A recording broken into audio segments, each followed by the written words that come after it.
मेरो तर्फबाट न्यानो अभिवादन टक्राउन चाहन्छु।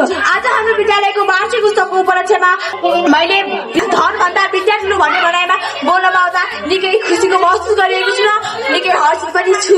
र अब म धन भन्दा विद्या ठुलो भन्ने विषयमा आफूलाई केही भन्न राखेको लागि आदरणीय सभासदबाट अनुमति चाहन्छु। धन भन्ने बित्तिकै हाम्रो दिमागमा एउटै कुरा आउँछ कि धन आउँछ यस सारा सृष्टिको सञ्चालन गर्न सकिँदैन। धनी व्यक्तिसँग धेरै कुरा हुन्छ, जस्तो ठुल्ठुला घर, गाडी, धेरै जग्गा जमिन, सुन चाँदी, हिरा, राम्रा राम्रा लत्ता कपडा आदि। र हामी त्यो धन देखेर मोहित हुन्छौँ र भ्रममा पर्छौँ महोदय, भ्रममा पर्छौँ। धनले हामीलाई सुख दिन्छ। हामी त्यस धनबाट किनेका राम्रा राम्रा घर गहना, राम्रा राम्रा लत्ता कपडा लगाएर त्यसले हाम्रो बाह्य सौन्दर्य प्रदान गर्छ। हामी सबैको नजरको केन्द्र बन्छौँ। तर धनले हामीलाई सुख देला तर सन्तुष्ट दिँदैन।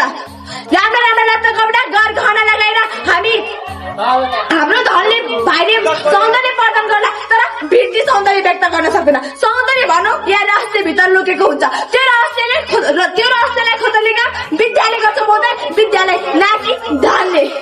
यो विश्वमा जति पनि मानिस हुनुहुन्छ त्यो मध्ये 60 वर्ष व्यक्तिले के सोच्छ भने व्यक्तिको विशिष्टता उसको धनले झल्काउँछ। तर म यो कुरामा सहमत छैन। व्यक्तिको विशिष्टता आज अहिले धनले झल्काउन लाग्यो। व्यक्तिको विशिष्टता उभित भएको ज्ञान, क्षमता, प्रतिभा, सिपले झल्काउँछ।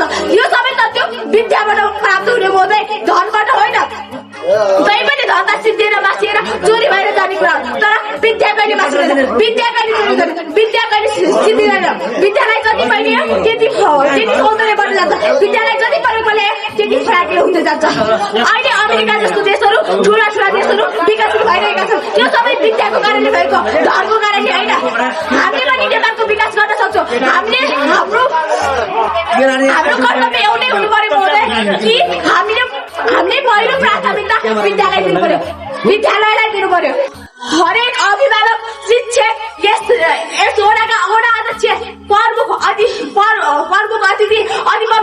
यहाँको सम्पूर्ण महानुभावहरूले के सम्झिनु पर्यो भने हामीले पहिलो प्राथमिकता विद्यालय दिनुपर्छ। यदि हामीले पहिलो प्राथमिकता विद्यालय दिएनौँ भने हाम्रो विकास हुँदैन। भनिन्छ नि, जहाँ विद्या हुँदैन त्यहाँ अन्धकारले छाएको हुन्छ। विद्या हुने ठाउँमा सधैँ उज्यालोले छाएको हुन्छ। विकासका पूर्वाधारहरूका कार्यमा पनि विद्याको नै आवश्यकता पर्छ। धनको आवश्यकता म मान्छु, त्यहाँ धनको आवश्यकता पर्छ।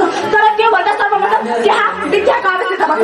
यहाँ उपस्थित हुनुभएका महानुभावहरूमध्ये कतिपय महानुभावहरूका पति, छोरा, बुबाहरू विदेशतिर जानुभएको छ होला। उहाँ गएर उनीहरूलाई पैसा कमाउनको लागि पनि विद्या चाहिन्छ, धन चाहिँदैन।